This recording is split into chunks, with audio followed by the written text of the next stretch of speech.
ఆ రోజు తిథితో సంబంధం లేదు, వారంతో సంబంధం. ఏ తిథి ఉంది, ద్వాదశి ఉందా, త్రయోదశి ఉందా, చతుర్దశి ఉందా, లేకపోతే ఏకాదశి ఉందా, పంచముందా, సప్తముందాతో సంబంధం లేదు. చివరికి వచ్చేస్తుంటుంది శుక్లపక్షం. పౌర్ణమి ముందు శుక్రవారం ఏమొస్తుందో ఆ శుక్రవారం నాడు వరలక్ష్మీ వ్రతం చేస్తారు.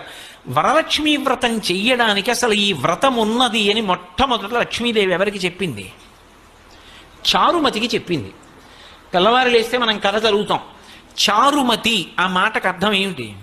నిజానికి అద్భుతమైనటువంటి పేరు, ఆడపిల్లలకి పెట్టడానికి పరమయోగ్యమైనటువంటి పేరు చారుమతి.